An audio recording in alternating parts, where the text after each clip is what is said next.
welcome to another mix tip tutorial. Today I'm going to be going over middle bass processing. For those of you that want to get that distorted, crunchy bass you might hear in some of your favorite bands like Periphery or Tesseract or Architects, whoever it might be. This is the route you're gonna take. So I'm using the same song I've been using. It's just something I put together. We'll listen to the whole thing here real quick.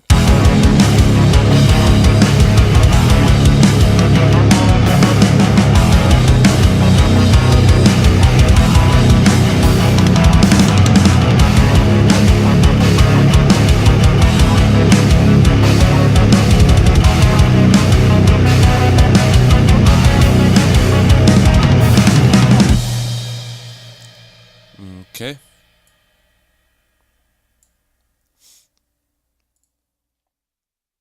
So let's listen to that bass.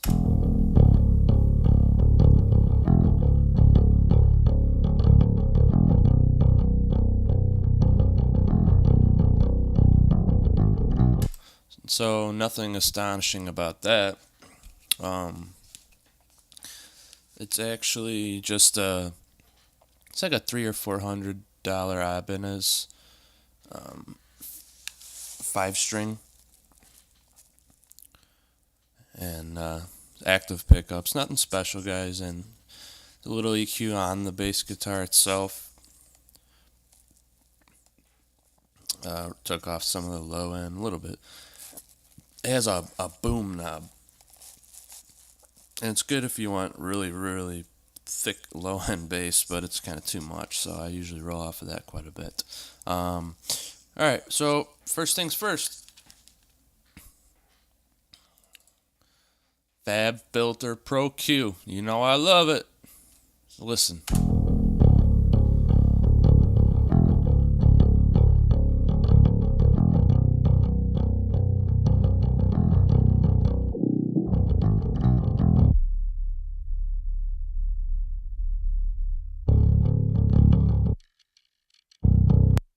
So here I just took out some of the nasaliness and did a little low cut here.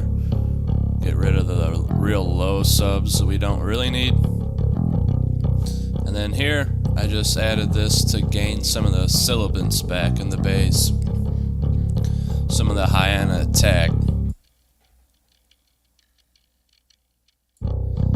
Just to brighten it up a bit. Okay. This is a cool plugin. I've only had it for a couple weeks. Excuse me. So maybe you've seen other videos, people using, I think it's SPL. It's a transient designer, and this is the same thing. Essentially all this is, whether you put it on guitar or even a snare or a kick or bass, or it's essentially just, say for drums for example, it's making the drummer hit harder. You're increasing the transient.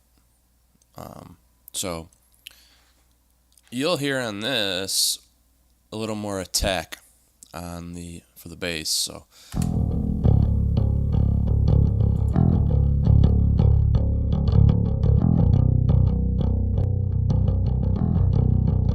off, on.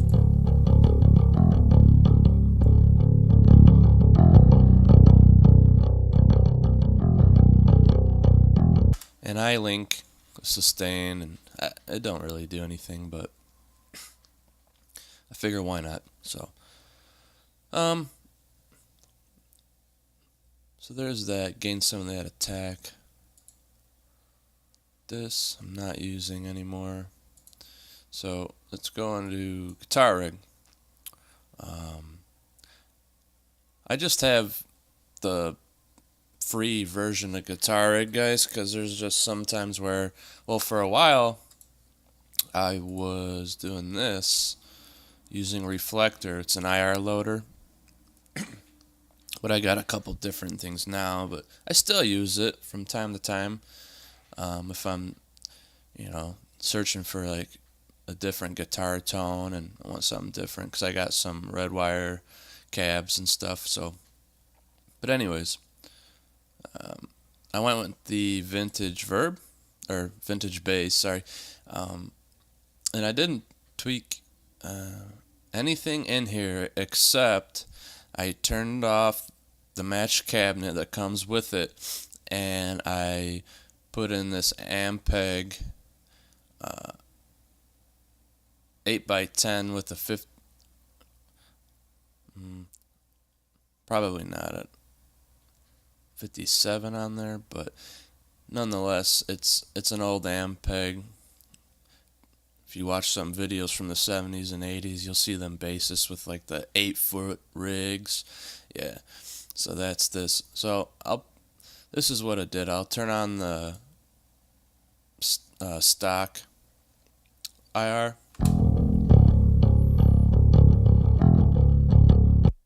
And this is what I put in.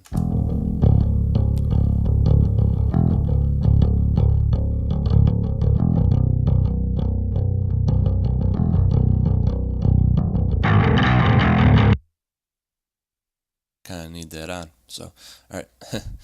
All right. So, stock cab.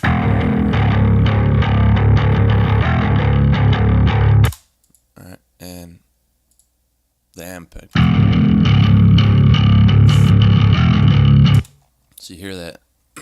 I like that that sound there. Cool. Next, we got the FabFilter Saturn, and what I'm doing here is, to give it a listen.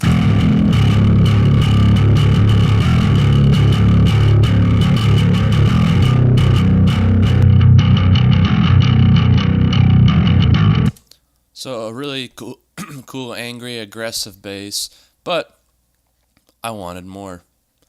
So what's cool about this is you can make bands. You see the little plus sign there? So I just made one that basically, if you see people split the bass, this is essentially doing the same thing. I can control the volume of them right here, and I can add any of this that I want. But what I did is I got it around 300 hertz, heavy saturation, mix all the way up, and the drive at about 10 or 11 o'clock.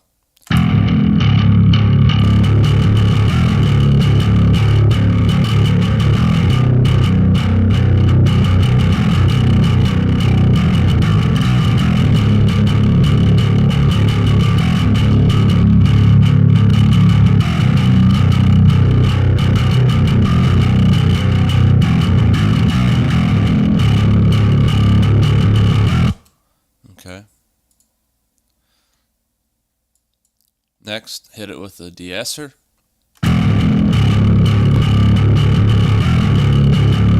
So hear what that did right there? That, because I know with that Saturn it's really aggressive, so this kind of knocks it down.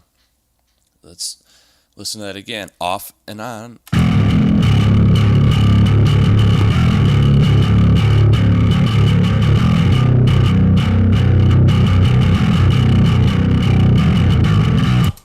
Okay, it just kind of tames that a little bit. So, alright. Here I am doing, it's a multi-band C4, and I'm just kind of trying to grab hold of that low end. I pretty much do this on all my bass tracks, so let's listen to that.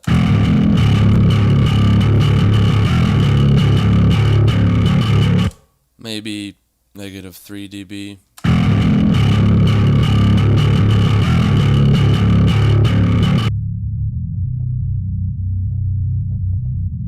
So it's really just kind of keeping it in the pocket a little bit.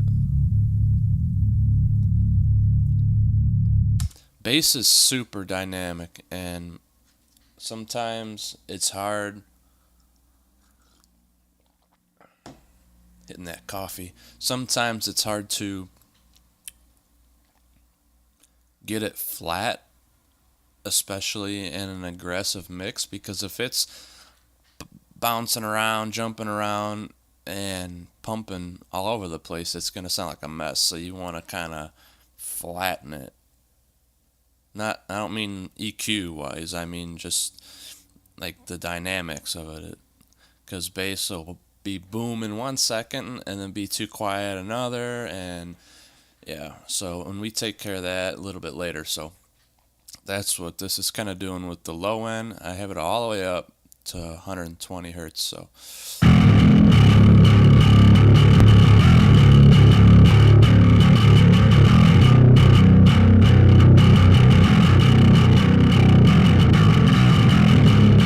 you hear what happens when I bring it way too far down. It goes away. It's just squashing it. So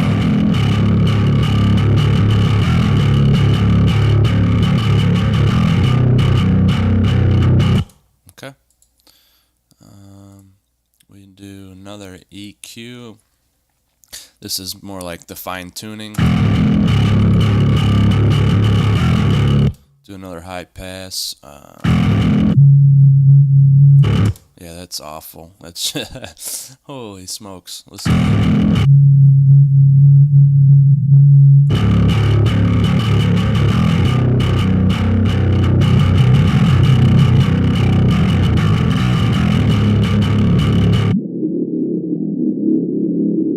So I thought that was a cool frequency that was kind of like some airy mid-range.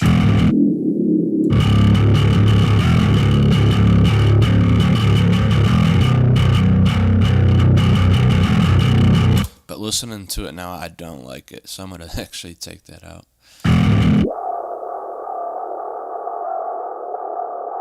So this is a cool frequency for bass, around 700. Let me boost it.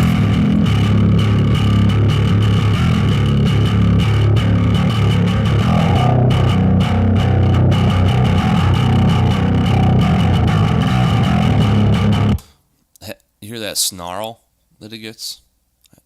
Snarl. I like that. So cool. So this is another just bad frequency.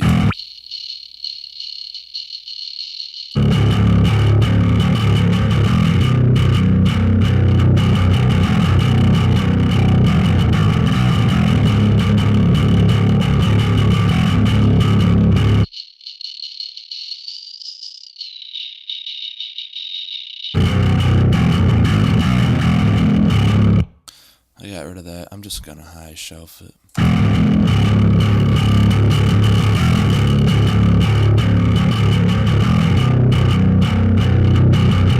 Without.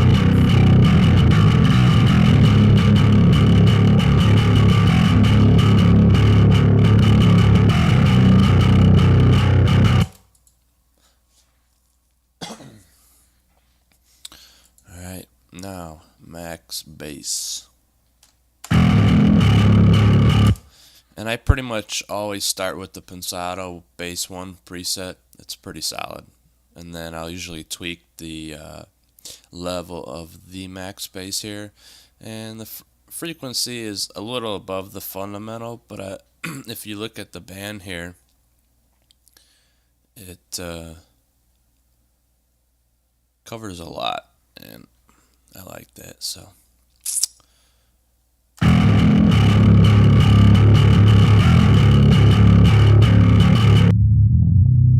this is just max bass, so just this right here. Now this is representing the low end of the bass that I recorded. And it's not bad. It's pretty good. But you blend it with that, and you get this, all of it.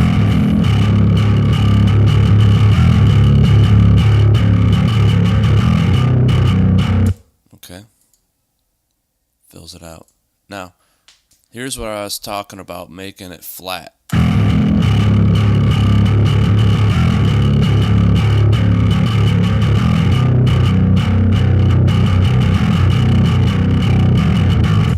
So what you want to do is get your L1 limiter or any limiter and bring it down until the bass is almost always hitting that limiter. Because if you watch, see this bass channel right here? Watch the level of the bass. It pretty much just sits still, never moves. It might go down here and there, but this is what I want. And if you have a really busy mix or it's really aggressive, you want this too, so that it's not bouncing and pumping and jumping all over the place, and it just messes up the mix really bad. So check that out again.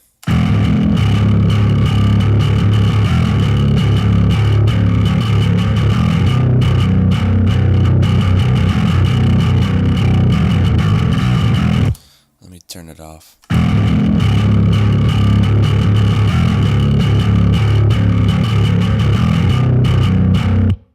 Now, because of the, and this is a big chain, bigger than some that I've done, but it's not moving that much because of some of the like the multi-band and some of the EQ that I've done, de-esser, blah blah blah. So it's kind of sitting pretty still already. But if you run into this problem and you're like, oh man, what do I do? L1 it. Okay, and last but not least, one of my favorite tricks, if you have this tiled room preset, okay, if you don't have this, I only know one other reverb plugin that can kind of do this, and I actually learned this from Nolly, Space Designer in Logic. I think it's Wooden Chamber, and this is pretty much the same thing. It's different, but it's the same goal, and that's to kind of add reverb without adding reverb and kind of smooth it out and give it a little life. So let's listen to what this does.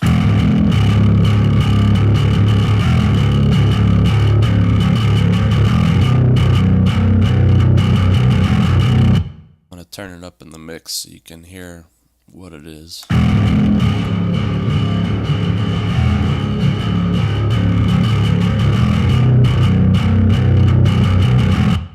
And I usually don't go over 25% on the bass, because then it starts getting weird. It starts picking up some odd frequencies and reverberating them, and I don't like that. Okay, and actually, because I didn't, you can see I have the other track here as going to do it, was split the bass, split the frequencies, but don't always have to do that. And especially when I do the, because when you do that, all you're doing is you're splitting the low to low mids and the high to high mids, and you got to find that perfect cross point for the low and the high, play around with it, and then the other half of that is so you can distort the high end. But that's exactly what we're doing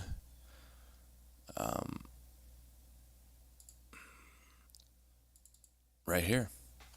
Okay, that's exactly what we're doing.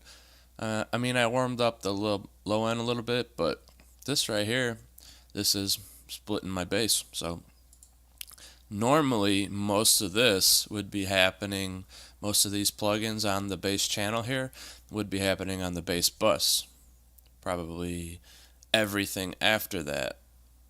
Okay, but all I'm doing on this bass bus is an NLS channel on mic out with. Okay, and last I threw it to a parallel compressor. Off.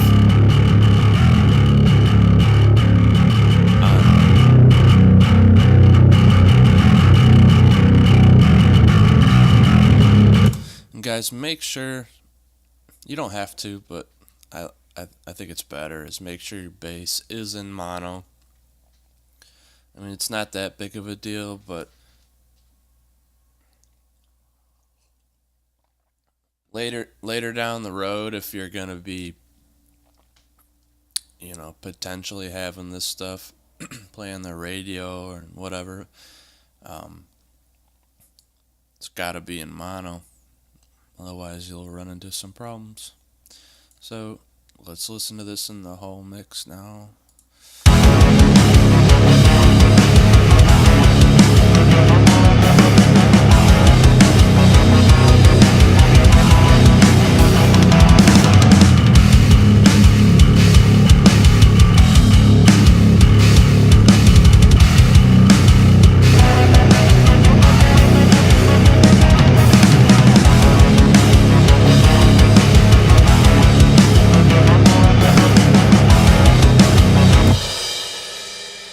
Okay. Alright, that's it for this mix tip. Don't forget to like and subscribe if you want to see more videos like this. And I'll catch you guys on the next video. Later.